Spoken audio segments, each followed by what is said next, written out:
जय हिंद दोस्तों। आज की क्लास बहुत महत्वपूर्ण होने वाली है क्योंकि आज की क्लास में हम 30 ऐसे क्वेश्चन करने वाले हैं जो पहले भी किसी ना किसी एग्ज़ाम में पूछे जा चुके हैं और इनके आपकी आगामी परीक्षा में आने के बहुत ज़्यादा चांस हैं। टॉप 30 क्वेश्चन देखेंगे बिना किसी देरी के। तो चलिए शुरू करते हैं आज की क्लास को।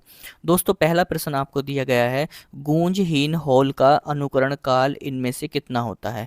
बहुत ही महत्वपूर्ण क्वेश्चन है दोस्तों और कई बार ये एग्जाम में रिपीट हुआ है। तो गूंजहीन हॉल का अनुकरण काल इनमें से कितना होगा दोस्तों।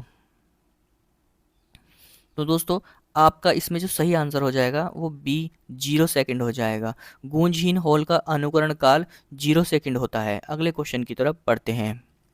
दोस्तों, ध्वनि का वेग सबसे अधिक किस माध्यम में होता है। अब ध्वनि का वेग सबसे ज़्यादा किस माध्यम में पाया जाता है, सही आंसर आपका क्या होगा। तो दोस्तों, आपका सही आंसर विकल्प ए हो जाएगा, लोहे में। लोहे में ध्वनि का वेग सबसे ज़्यादा होता है। नेक्स्ट क्वेश्चन की तरफ बढ़ते हैं। ध्वनि तरंगों की प्रकृति कैसी होती है। तो ध्वनि तरंगों की प्रकृति कैसी होती है दोस्तों, तो आपका सही आंसर क्या हो जाएगा। तो आपका सही आंसर हो जाएगा अनुदैर्ध्य। बी आपका सही हो जाएगा। ध्वनि तरंगों की जो प्रकृति होती है वो अनुदैर्ध्य होती है। नेक्स्ट क्वेश्चन की तरफ बढ़ते हैं। दोस्तों, विमानों के आंतरिक भागों की सफाई में किसका उपयोग किया जाता है। तो किस प्रकार की तरंगों का प्रयोग किया जाता है, तो आपका सही आंसर क्या हो जाएगा। तो दोस्तों, विमानों के आंतरिक भागों की सफाई के लिए पराश्रव्य तरंगों का इस्तेमाल किया जाता है। ये आपका सही हो जाएगा। लगभग 20 सेल्सियस के तापक्रम पर किस माध्यम में ध्वनि की गति अधिकतम रहेगी। तो किस माध्यम में ध्वनि की गति अधिकतम रहेगी, तो ये लोहे में रहेगी। डी आपका सही हो जाएगा। मैक अंकों का प्रयोग वेग के संबंध में किया जाता है। तो किसके संबंध में किया जाता है दोस्तों, निम्न में से। तो सही आंसर आपका क्या हो जाएगा। तो मैक अंकों का जो प्रयोग किया जाता है वो किया जाता है वायुयान के लिए। सी आपका सही हो जाएगा। ध्वनि की तीव्रता किस इकाई में मापी जाती है।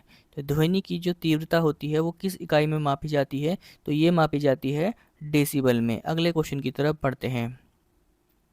अल्ट्रासोनिक तरंगों का उपयोग कहाँ किया जाता है। तो कहाँ पर किया जाता है, तो आपका सही आंसर उपरोक्त सभी हो जाएगा। डी, सोनार, गर्भ परीक्षण और औद्योगिक दरार जांच में। किस माध्यम में ध्वनि का संचरण संभव नहीं है। तो किस माध्यम में ध्वनि का जो संचरण है वो संभव ही नहीं है दोस्तों। तो किस में नहीं है, तो निर्वात में नहीं होता। डी आपका सही हो जाएगा। वायु में 0 डिग्री सेल्सियस पर ध्वनि का वेग लगभग कितना होता है दोस्तों।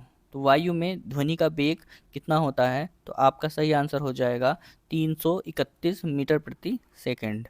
अगले क्वेश्चन की तरफ बढ़ते हैं। ध्वनि तरंग की चाल किस पर निर्भर करती है। तो ध्वनि तरंग की जो चाल होती है वो निर्भर करती है किस पर, तो ये माध्यम पर निर्भर करती है। बी आपका सही हो जाएगा। ध्वनि तरंग में दो शिखरों के बीच की दूरी क्या कहलाती है दोस्तों। तो ध्वनि तरंगों में दो शिखरों के बीच की दूरी क्या कहलाती है, तरंग दैर्ध्य। बी आपका सही हो जाएगा। वाहनों में पीछे का दृश्य देखने के लिए किस दर्पण का प्रयोग किया जाता है।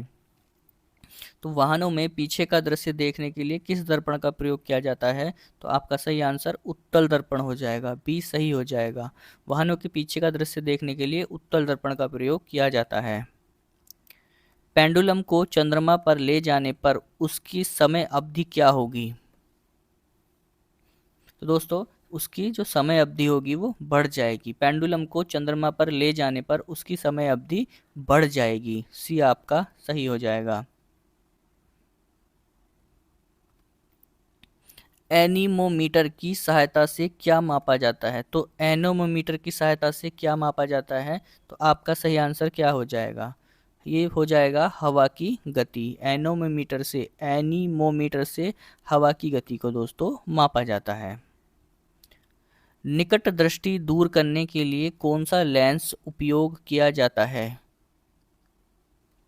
तो दोस्तों, आपका सही आंसर विकल्प सी हो जाएगा, अवतल दर्पण। निकट दृष्टि दूर करने के लिए अवतल दर्पण का प्रयोग किया जाता है। अंतरिक्ष यात्री को आकाश में रंग कैसा दिखाई देता है। तो दोस्तों आपका सही आंसर सी हो जाएगा, काला। यानी कि अंतरिक्ष में यात्री को आकाश का रंग जो है वो काला दिखाई देता है। प्रेशर कुकर में खाना जल्दी क्यों पक जाता है? तो आपका सही आंसर विकल्प बी हो जाएगा, पानी का क्वथनांक बढ़ जाता है। दोस्तों प्रेशर कुकर में खाना जल्दी क्यों पक जाता है? क्योंकि पानी का जो क्वथनांक है वो बढ़ जाता है। इंद्रधनुष बनने का क्या कारण है? सही आंसर आपको देना है। तो दोस्तों आपका सही आंसर हो जाएगा प्रकाश का वर्ण विक्षेपण और अपवर्तन दोनों। ठीक है, विक्षेपण और अपवर्तन, यानी कि इंद्रधनुष बनने का कारण क्या है? प्रकाश का वर्ण विक्षेपण और अपवर्तन। सी आपका सही हो जाएगा। दोस्तों खाने का सोडा का रासायनिक नाम क्या है? तो खाने के सोडे का रासायनिक नाम क्या है दोस्तों? Sodium bicarbonate. खाने के सोडे का रासायनिक नाम सोडियम बाइकार्बोनेट होता है। दर्पण में हमारी छवि कैसी बनती है? तो हमारी जो छवि होती है वो कैसी बनती है? आभासी और सीधी। यानी दर्पण में हमारी छवि कैसी बनती है? आभासी और सीधी। जब साबुन से कपड़े धोए जाते हैं तो गंदगी निकलने का कारण क्या है? तो किस कारण से जो है गंदगी निकल जाती है? तो आपका सही आंसर इमल्सीकरण हो जाएगा। सी आपका सही होगा। जब हम साबुन से कपड़े धोते हैं तो इमल्सीकरण की एक प्रक्रिया होती है जिससे जो भी दाग होते हैं वो आसानी से निकल जाते हैं। अगले क्वेश्चन की तरफ पढ़ते हैं। दर्पण में किसी वस्तु का प्रतिबिंब उल्टा क्यों दिखाई देता है? आपका सही आंसर प्रकाश के परावर्तन के कारण। दर्पण में किसी वस्तु का जो प्रतिबिंब है वो उल्टा दिखाई देता है प्रकाश के परावर्तन के कारण। मानव शरीर में इंसुलिन हार्मोन का स्राव किस ग्रंथि से होता है? तो किस ग्रंथि से होता है? तो ये आपका सही आंसर हो जाएगा विकल्प बी, अग्नाशय से। बी आपका सही हो जाएगा। शरीर में रक्त शर्करा के स्तर को नियंत्रित करने के लिए कौन सी ग्रंथि मुख्य रूप से जिम्मेदार होती है? तो दोस्तों आपका सही आंसर क्या हो जाएगा? अग्नाशय। सी आपका सही हो जाएगा। जब रक्त में शर्करा का स्तर बहुत अधिक हो जाता है तो अग्नाशय कौन सा हार्मोन छोड़ता है? तो कौन सा छोड़ता है दोस्तों?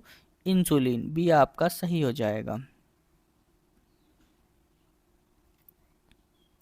ग्लूकागन हार्मोन का मुख्य कार्य क्या है? तो ग्लूकागन हार्मोन का मुख्य कार्य दोस्तों क्या हो जाएगा? ये रक्त शर्करा को बढ़ाता है। बी आपका सही हो जाएगा। अग्नाशय की कौन सी कोशिकाएं इंसुलिन का उत्पादन करती हैं? तो अग्नाशय की कौन सी कोशिकाएं इंसुलिन का उत्पादन करती हैं? तो ये बीटा कोशिकाएं करती हैं दोस्तों। अग्नाशय की कौन सी कोशिकाएं ग्लूकागन नामक हार्मोन का उत्पादन करती हैं जो रक्त शर्करा के स्तर को बढ़ा देती है? क्वेश्चन ये है कि ग्लूकागन का काम क्या है? अभी हमने डिस्कस किया था, रक्त शर्करा के स्तर को बढ़ाना। तो कौन सी होती हैं दोस्तों कोशिकाएं वे? तो वे होती हैं अल्फा कोशिकाएं। बी आपका सही हो जाएगा। पाचन एंजाइमों के उत्पादन के लिए अग्नाशय का कौन सा हिस्सा जिम्मेदार होता है? तो पाचन एंजाइमों के उत्पादन के लिए एसिनर कोशिकाएं जिम्मेदार होती हैं। डी आपका सही हो जाएगा। तो दोस्तों ये हमने 30 विज्ञान के क्वेश्चन करे हैं और ये वेरी वेरी इम्पोर्टेंट हैं दोस्तों। वीडियो पसंद आए तो लाइक करिएगा, चैनल को सब्सक्राइब करिएगा। वीडियो देखने के लिए दिल से धन्यवाद।